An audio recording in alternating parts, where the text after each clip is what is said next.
here. It's 2019 and a long time no see. I haven't made a video probably since September or end of August, and that's because I moved back to campus, my university. That's where I live now, and I haven't had many chances to come back. And the times I have come back, I've come only a few times, but I wanted to film. There were 2 times I really wanted to film.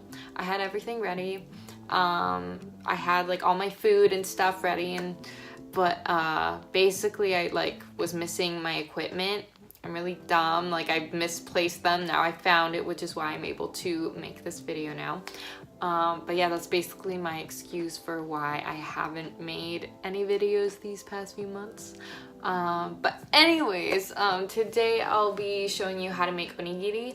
Onigiri is basically Japanese rice balls, and I'll be showing you how to make 4 different flavors. So tuna, umeboshi, which is pickled plum, and furikake, which is this Japanese rice seasoning. I mentioned it in my poke bowl video. And as well as okaka, which is also it's like dried tuna, I believe.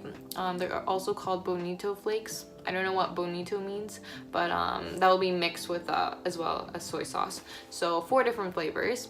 But yeah, they're really easy to make. I always make them in my dorm room whenever I want to make something that's easy to make, that doesn't take too long, and it tastes good. Well, personally, I love it.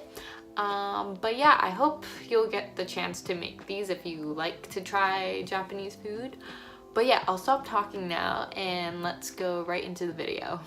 For the rice balls, we'll need canned tuna, mayo, furikake, umeboshi, okaka, soy sauce, roasted seaweed, salt, and cooked short grain rice. Starting off with the tuna filling, we'll need to first strain 1 can of tuna. Then we're going to add about 3 to 4 tablespoons of mayonnaise, but you can add more or less if you want. It really depends on your own preference. Then you want to mix it all together until the tuna is all broken up and the mayonnaise is evenly incorporated into the tuna. Now to make the rice ball, you'll first want to take some saran wrap and lay it out on your countertop or plate. And then you want to put your cooked rice on it. The amount of rice you use depends on how large you want the rice ball to be. Here I used about a 3/4 cup of rice. You want to make sure to flatten out the rice a bit before putting in the filling. Then with a spoon, you want to add your tuna in. I used over a tablespoon of tuna and placed it in the center of the rice. Then with my saran wrap, I wrapped my rice up into a ball, making sure that the tuna stays in the center of the rice ball. I then start molding the ball with my hands so that it makes a triangle shape. I used one hand to make the corner of the triangle and the other to flatten the sides of the rice ball.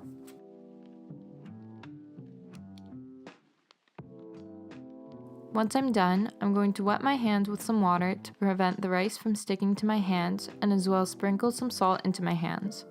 You want to take the rice ball out of the saran wrap and start molding your rice ball again like we did before. Now that we put salt on the rice ball, let's leave it off to the side as we make our umeboshi rice ball. Basically, you want to do the same thing as we did for the tuna rice ball. You want to first lay your rice out on your saran wrap and then flatten it. I reuse my saran wrap from the tuna rice ball so I don't have to keep wasting it.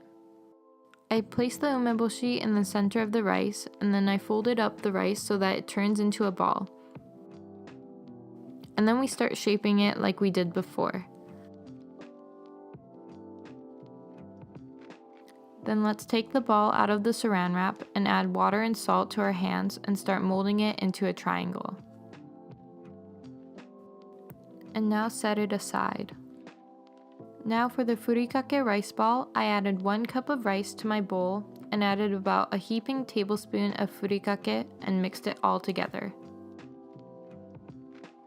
Then I pretty much did the exact same thing as we did before for the tuna and umeboshi rice balls.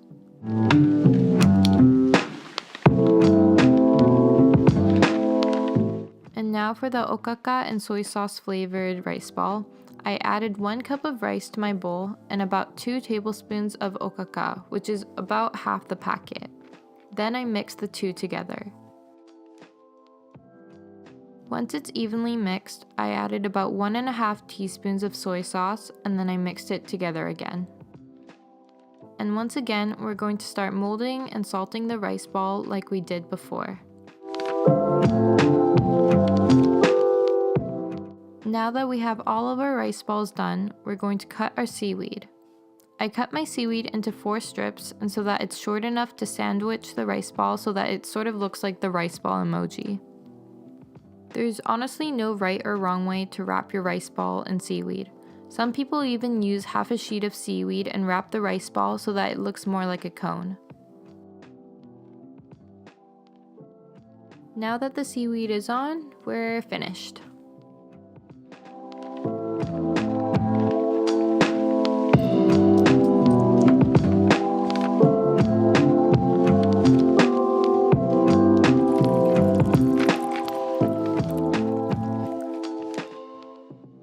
Thank you guys so much for watching this video. I hope you enjoyed it, and I hope that you'll actually want to make onigiri yourselves. They're really easy to make, like I said before.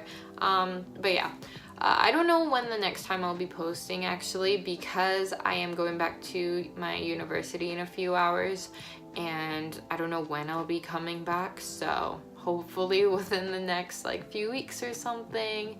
Yeah, because I have a lot more videos I really want to post, but anyways, excuses, blah blah blah. I hope you guys will enjoy the rest of January and that you're sticking to whatever goals that you set for yourself this coming year. But yeah, anyways, I'm talking too much. Okay, see you guys later sometime soon. I don't know. Bye bye.